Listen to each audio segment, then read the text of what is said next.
Welcome to the Pipeline Podcast, episode 13. Today is going to be a little bit of a shorter episode, but it's going to be fun. We have two main stories. One is really just an update, an Epstein update really quickly. And then we're going to go into Hunter Biden, his interview on Channel 5, which was great. If you haven't seen it, you should really watch that. And also his laptop that is actually real. And we're going to go over some evidence into that. So, of course, we're going to go over Epstein first. I don't think it's going to take that long, and everyone loves the Epstein updates. So, what we have here is Judge denies request to unseal Epstein grand jury transcripts in Florida. So, this was like a DOJ Pam Bondi thing. She requested that these transcripts of people that testified against Epstein in his case to be released. She's just trying to get I think the plan was for her to get more information out there, maybe to get public opinion on her side more. I think that was the plan, to be all like, hey, judge, let people see this. So maybe if they have any questions, it helps with questions. But this was kind of like a scapegoat almost, because they really fucked up the release of the Epstein video and the Epstein client list. We didn't get that. And so she was just trying to do something else, which didn't end up working. So we're not going to get these transcripts. Even if we did, though, all it would be is just what witnesses said on the stand in this grand jury. It would not be any video proof or anything. It would just be statements from witnesses. So anyway, that's not happening. That's the Epstein update. I hope you liked it. Now we can get into our main story tonight. If you are familiar with YouTube, you probably heard of this guy, Channel 5. He just does a lot of current events, and he landed an interview with Hunter Biden. The full interview is about 3 hours long. This is just a shorter video of it, and it's specifically the parts about his laptop, because that's what we want to talk about tonight. If you are watching this episode and you actually think that Hunter Biden's laptop is fake news, it's not a real thing, then stay tuned, because his laptop's actually real, and we're going to talk about it. I'm starting to realize I think a lot of people think the laptop is fake. They actually don't know that it's a real thing. So we're going to cover that tonight. That's the main story. And I guess let's get started with this. We're just going to play and pause and do a little reaction to this video. And then after that, we have a couple more sources on Hunter Biden's laptop. So get excited. Let's check it out. Covering the 2020 election about a year later, and I think it was the first Stop the Steal rally at Reading Terminal Market in Philadelphia, and I saw what I thought was a BLM flag, Black Lives Matter, but it actually said Biden's laptop matters. That's funny. Oh yeah. And so I asked the guy, what the hell does that mean? And he just sort of kept yelling the slogan over and over again. Couldn't get much out of him. Yeah. So for those who don't know, what happened with that? Well, I don't know. You tell me. And I really mean that sincerely. You'll have a lot of people that will come up with something about the laptop. But I always say to anybody, you're steeped in and just through your work, the right-wing narrative around it. And my question to anybody that is keeping an open mind is, what is it that you think the laptop proves, or what you call the laptop? So everybody has a laptop. So when they say Hunter. So, if you're paying attention, he's not saying the laptop is fake, because it's not fake. Biden's laptop, what is it that they're talking about? Do you know? Well, I know that your entire iCloud was connected to it, all of your personal text messages, private photos, all that kind of stuff. Like everybody's laptop. Yeah. Okay. And you left it with a repair shop owner who, for some reason, gave it to Rudy Giuliani.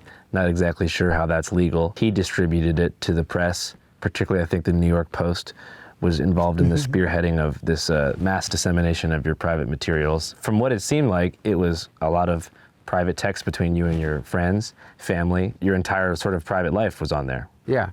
And again, so everybody has a laptop. Everybody has a cloud. I'm assuming not. No. Not everybody has a laptop. Everybody has a digital life. Almost everybody has a digital life. Everybody has a digital life, pretty much. And that includes voicemails and pictures and text messages and emails and location data and, everything. Everybody, you do, everybody that is here right now. By whatever means, they got my digital footprint going back decades. Right, yeah.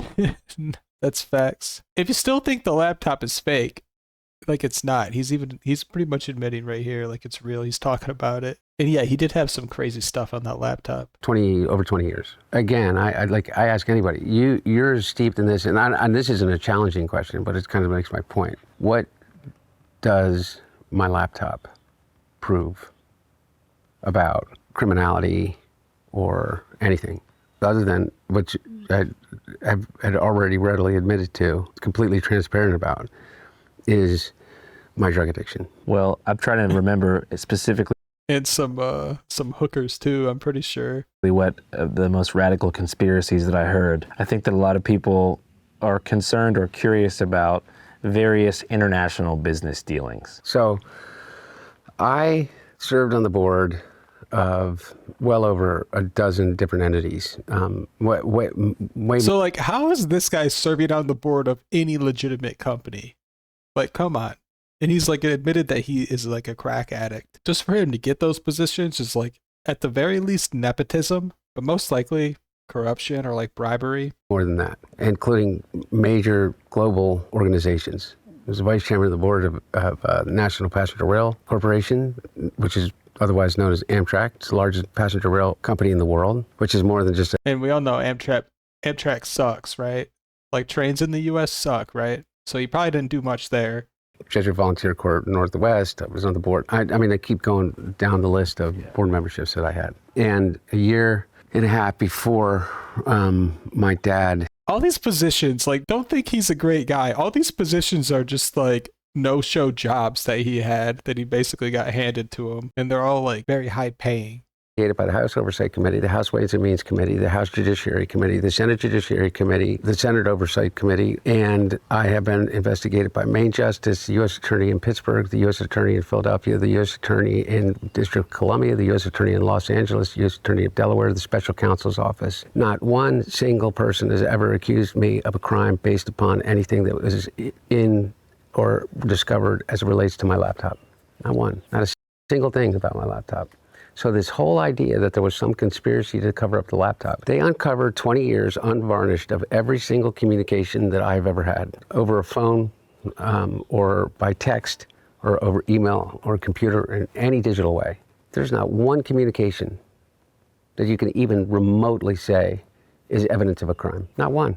Not one time. Not one communication. I would challenge anybody to show one instance, other than me seeking drugs for myself, for my own personal use, okay? Or women, as it relates to, people that were in the drug trade that I would seek for the purchase of drugs. One single instance in which anyone has used any one of those communications as evidence of any kind of crime at all. Now, take that, okay? That's it. So you say Hunter Biden's laptop. What? I by the way, I'm talking out there to people that I would assume are, or want to be on my side, or at least want to be on the side that I'm a part of. What about Hunter Biden's laptop? How about this? Well, it was a cover-up. Twitter took it down, and it was a big cover-up, And yeah, basically that's it. Yeah, they tried to suppress the story, like Twitter and Facebook, and we're gonna get into that after this video. And you have Matt Taibbi and all these guys that say, yeah, it was that Twitter took it down and Facebook took it down. It seems that big tech only censors, media companies only censor stories when they're negative towards the Biden campaign. You know why And that's what we're talking about today. Because that is kind of true. And Hunter Biden's laptop is not the only example of that. So let's just continue. That's what we're going over today. took it down? Because what they did was they published naked photos of me and women, which is in violation of their terms, and which, by the way, is a criminal act under the new federal law that was passed by accredited to Melania Trump, with universal support in the House and the Senate. That's why they took it down. It wasn't a cover-up. And then you had 100 former national security officials come out and say, this looks like it could be a Russian op. Because it is. Because in the course of an election, what happens? So, like, it was his laptop. His laptop got leaked to the media, and it got suppressed.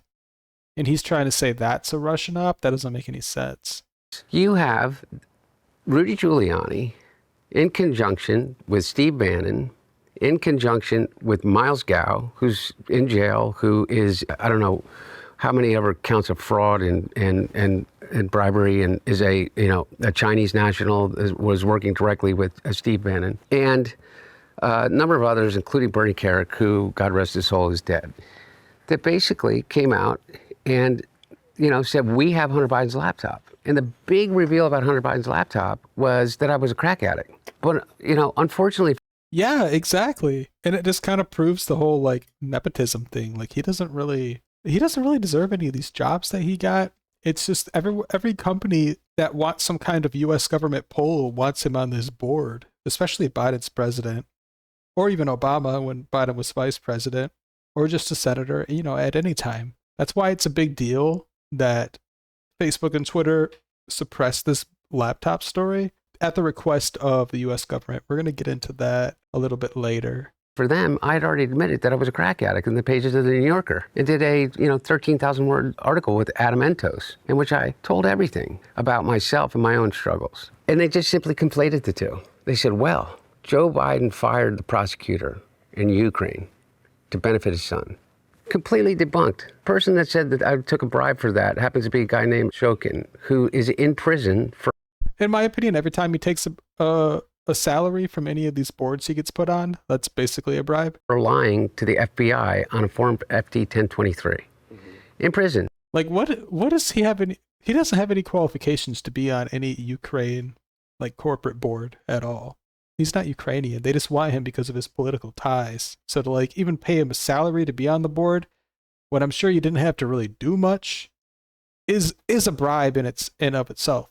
Admitted to it. Admitted that he was enticed into making it up on behalf of the Trump team aside. The only other guy that came up and said that there was illegal and wrongdoing and bribery was a guy named Gal Luft, who was later convicted or an absentia, both by the EU and as a arrest warrant out for him for Interpol and the United States as an arms dealer, selling Chinese weapons to the Iranians and to the Libyans. That could be a fun episode. Maybe we'll cover that some other time. That guy seems interesting. And so, again, I ask, so Hunter Biden's laptop, so what? So what? It sounds like it was just became political cannon fodder to, make that election cycle as colorful as possible. How do you defend yourself against it, though? So if somebody says... Well, let's start with the fact that your private photos were leaked by somebody that was supposed to be repairing your laptop. Some people will go, well, hey, wait a second. Aren't you just leafing through someone else's private property? It can be perceived that way, but again, he hired me to do that. Number one, I literally have no memory of ever dropping my laptop off there, okay? This guy swears that I did, okay? Regardless, to your point, okay? This is Wilmington. That laptop repair shop is in Trolley Square. I had family that owned a business that was literally the opposite side of them. There are literally within a stone's throw of where that person is in a very, very small community, at least a dozen people directly related to my family. Every night he used to go to 2 or 3 different bars in which he could have literally turned and talked to anyone and said, do you know how to get in touch with Hunter? You're talking about the laptop repair shop guy. Somehow that doesn't happen. But somehow this guy, who's supposed to be repairing a laptop, he's... I kind of feel like Hunter Biden is like the opposite of the channel. He's like a left-wing conspiracy theorist. It's pretty cool, to be honest. Like, he's obviously a crackhead. He even admits to it.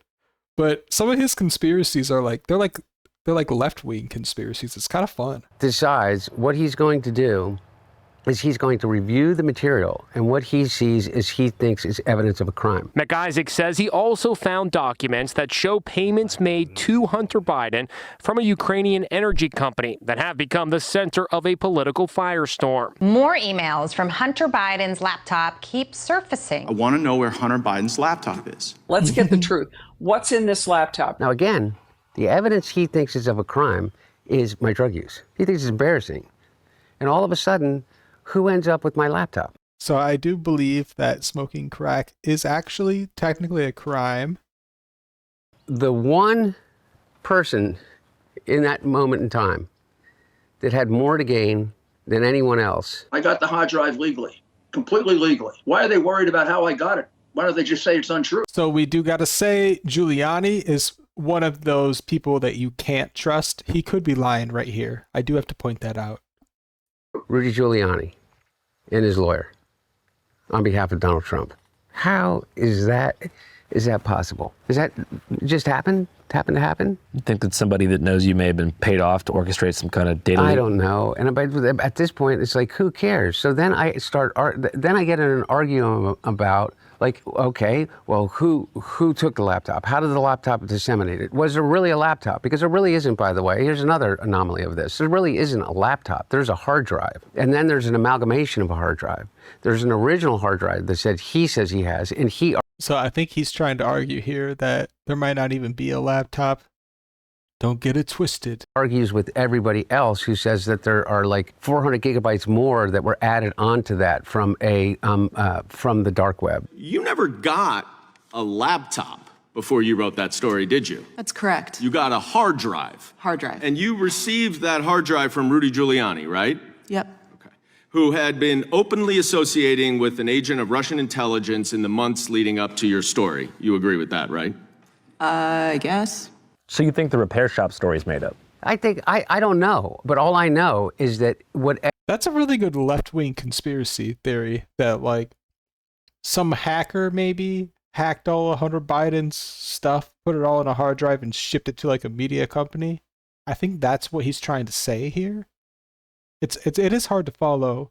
If you're like the opposite of the Pipeline podcast and you're like a left-wing conspiracy theory channel, I guess this is what that looks like.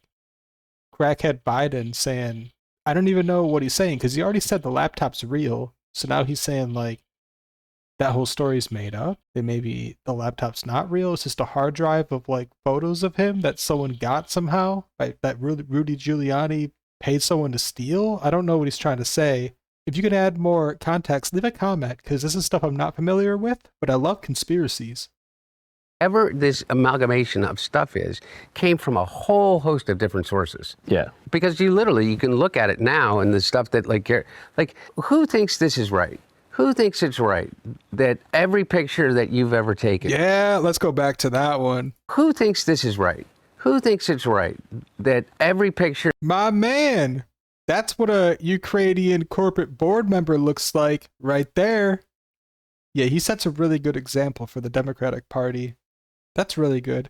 If I were his dad and I were running for president, I would definitely not suppress this image. Nah, I'm fucking with you. I'm kidding. That you've ever taken. The ones that you would be embarrassed by and the ones that you would be proud of should be on a website controlled by a guy that is a Christo-fascist fucking incel that lives in Indiana or Illinois. I forget which one. Let's hope Indiana, because it's worse. But really, who comes up with a 435-page dossier about all the crimes that it details, but literally it just is it is an entire fiction that makes money off of. Who thinks that's right? And so, but again, I get these discussions where, well, their laptop really doesn't exist, but what is it? Like, you go down these rabbit holes and you do exactly what they say. As long as they say laptop loud enough, often enough, you automatically, and Hunter Biden, crack cocaine, and, here's the picture. And here he is shirtless, smoking crack in a bathtub. And, I keep flashing that over and over again. And I say, Hunter Biden, laptop, Ukraine, China, Ukraine. So that's not really what happened, though, because the story got suppressed. China, Hunter Biden, laptop, bird flu. Like, literally, you keep doing that over and over and over again? What, none of it bears any resemblance to reality. The reality is this. I ran into legal trouble. So yeah, I guess if I had to sum up that video as best I could, I would say it's the Channel 5 interview with Hunter Biden, but specifically he talks about his laptop, and he basically says, yeah, the laptop's real. I don't know how they got it. That story might be made up by Rudy Giuliani. He also talks about all these board positions that he got, and he says that he doesn't take bribes. But to live his kind of lifestyle, he has got to be getting some kind of fuck you money from somewhere, and it's from all those board positions that he got. He talks about Ukraine a little bit, but we're not going to go into that today, but I'm sure in the future we will. We're going to spend the rest of the episode just going over a little bit more evidence that that Hunter Biden laptop story was suppressed, and until honestly maybe like a year or two ago, I didn't even know that it was real. I thought the Hunter Biden laptop story was fake news, like actually. It's because we have some examples here, like Facebook suppressed the Hunter Biden laptop story to curry favor with Biden-Harris administration. So it was like someone in the administration that sent a little message to like Facebook that was like, hey, can you just like get rid of like Hunter Biden laptop stuff on your website? And they did that, which is a problem because you want to talk about Russia interfered with the election by like making memes and like the whole Russiagate stuff. But it's like the Biden administration interfered with the election too. It's all the same kind of shit by suppressing the Hunter Biden laptop story because a lot of people thought it was fake. And then we just have one more example of that here. New information shows CIA contractors colluded with the Biden campaign to discredit Hunter Biden laptop story. And yeah, that's basically what happened. They say here it misled American voters, which is true. And then we see that on the other side when people say Trump colluded with Russia to mislead American voters, to like try to discredit Hillary and all that stuff, which like isn't true. Trump didn't actually collude with them. We're going to cover that in a later episode, hopefully next week, the whole Russiagate shenanigan. But here's an example that like the government actually did work to discredit the Hunter Biden laptop story, which does mislead American voters. That's what we talked about today. It's just if you came into the episode thinking Hunter Biden's laptop like isn't real, like that's actually fake news. It is a real thing, like actually, which is kind of crazy. And then it really does play into the whole Russiagate thing. It's interconnected with that. Also, it kind of plays into January 6th a little bit with Nancy Pelosi. There's the whole conspiracy there that we're definitely going to cover, where apparently she was offered National Guard in the Capitol and declined it. At least once, probably twice. But they try to say it's an insurrection like started by Trump, but it looks like Nancy Pelosi and the mayor of DC did have the power to like bring in the National Guard, which they didn't do for whatever reason. Probably so they can go in the media and say, oh, Trump's starting a riot. And then we've been covering like the whole No King's Day riots as well, the LA riots. And like it's all the same shit, just from like the left. So we're gonna try and tie all those stories in together in the next couple weeks. So we started today with Hunter Biden's laptop. It's actually real. And then it looks like next week we're gonna go over how Trump didn't collude with Russia during that whole Russiagate scandal. And then I believe the following week we're also gonna tie in J6 to it and do a little sum up and just talk about how mainstream media really does, and even social media to a point until Elon Musk bought X.com, it really does like lean to the left. And there are a lot of like kind of crazy stories that you are not going to get the full story from. And these are some of the major players. And we're seeing these all be brought up again because of the Epstein files. So like we didn't get the Epstein client list. And so it's like the Trump administration is like, well, what about all this stuff that you didn't get? That's just like the same kind of example of a conspiracy, but from the other side of the aisle politically. And it's pretty good juice, so we're definitely going to cover it. But we're not going to stop talking about Epstein. It just looks like we're probably not going to get any good updates on him for a while. So that's the episode. I hope you liked it. If you want more of this kind of stuff, subscribe. Every Wednesday, we do a live stream of our long form podcast. And then throughout the week, we will be doing episodes and streams of just breaking news. Anything fun that happens in the week that we want to talk about, anything interesting, and have a great night.